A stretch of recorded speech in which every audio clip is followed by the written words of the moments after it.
ప్రియమైన విద్యార్థులారా, మనం ఈరోజు అలంకారాల గురించి తెలుసుకుందాం.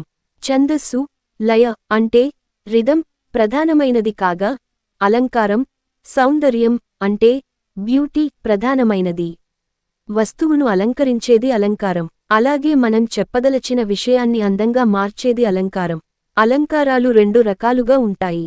1 శబ్దాలంకారాలు, 2 అర్థాలంకారాలు. ముందుగా మనం శబ్దాలంకారాల గురించి తెలుసుకుందాం. శబ్దాలంకారాలలో శబ్దం ప్రధానం. అంటే పదాలను పలకడం ద్వారా కలిగే అందం శబ్దాలంకారం. శబ్దాన్ని ఆశ్రయించుకుని ఉండేవి శబ్దాలంకారాలు. శబ్ద చమత్కారంతో పాఠకునికి అద్భుతంగా, గమ్మత్తుగా, మనోహరంగా అనిపిస్తాయి. శబ్దలంకారాలు చాలా ఉన్నాయి. వాటిలో ముఖ్యమైనవి ఇవి: 1 వృత్యనుప్రాస, 2 చేకానుప్రాస, 3 లాటానుప్రాస, 4 అంత్యానుప్రాస, 5 యమకం. మొదటిది వృత్యనుప్రాస. ఒకటిగాని లేదా అంతకంటే ఎక్కువ హల్లులు అనేకసార్లు ఆ వృత్తి అంటే మరల వస్తే దానిని వృత్యనుప్రాస అంటారు. ఉదాహరణకు, చిటపట చినుకులు పటపట కురిసెను. ఇందులో ట అనే అక్షరం మళ్ళీ వచ్చింది. మరొక ఉదాహరణ గమనించండి. జల జల కాలువలు గల పారెను. ఇందులో ల కారం మళ్ళీ వచ్చింది. వీటి ఆధారంగా మరికొన్ని ఉదాహరణలను మీరు తయారు చేయండి. రెండవ అలంకారం చేకానుప్రాస. ఇందులో అర్ధభేదం ప్రధానం. 2 లేదా అంతకంటే ఎక్కువ హల్లులు వ్యవధి లేకుండా అర్ధభేదంతో మళ్ళీ వచ్చినట్లయితే అది చేకానుప్రాస. ఇందులో సమాన అక్షరాలు లేదా పదాల జంట ఒక పక్కన వస్తుంది. ఉదాహరణకు, పాపసంహరుడు హరుడు. ఇందులో మొదటి హరుడు పదానికి హరించేవాడు అని, రెండవ హరుడు పదానికి శివుడు అని అర్థం. అంటే పాపాలను హరించేవాడు శివుడు అని అర్థం. ఇలా ఒకే పదం అర్ధభేదంతో వెంటనే వచ్చింది. కాబట్టి ఇది చేకానుప్రాస. మరికొన్ని ఉదాహరణలు పరిశీలించండి. నీటిలో పడిన తేలు తేలుతుందా?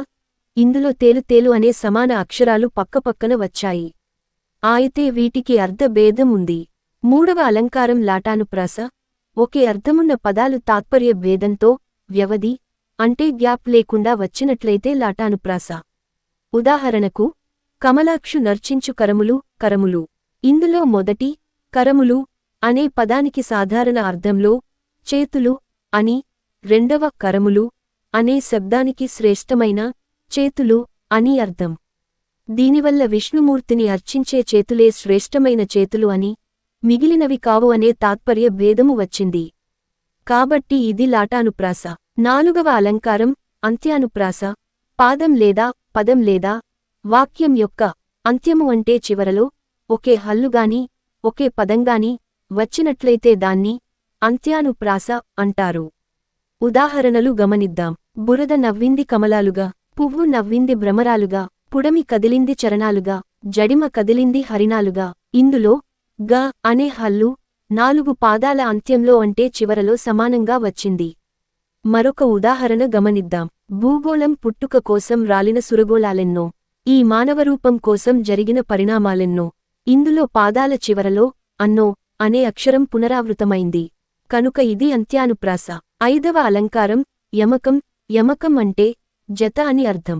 ఇందులో సమాన అక్షరాలు లేదా పదాల జంట అర్ధభేదంతో పునరావృతమైనచో దాన్ని యమకాలంకారం అంటారు. ఇందులో పదాల జంట పక్కపక్కన రాదు. ఉదాహరణలను పరిశీలించండి. ప్రతివారికి ఒక ప్రతి ఉచితం. ఇందులో మొదటి ప్రతి అనే పదానికి ప్రతి ఒక్కరు అని అర్థం. మరొక ప్రతి అనే పదం వస్తువును సూచిస్తుంది. మరొక ఉదాహరణ, లేమా ధనుజుల గెలవగా, లేమా నీవేల కడగి లేచితి విటులన్, లే మాను మానవేనియు, లేమా విల్లందు కొనుము లీలిందేలన్. ఇందులో మొదటి లేమా స్త్రీ సంబోధన వాచకం, రెండవ లేమా గెలవలేకపోతామా అనే అర్థాన్నిచ్చే వ్యక్తీకరణ, మూడో చోట లేకు లెమ్మని అనుమానం మానుకొమ్మని అర్థం, నాలుగో చోట లేచి మా విల్లు అందుకొమ్మని ప్రేరేపించటం. అందువల్ల ఇది యమకాలంకారం.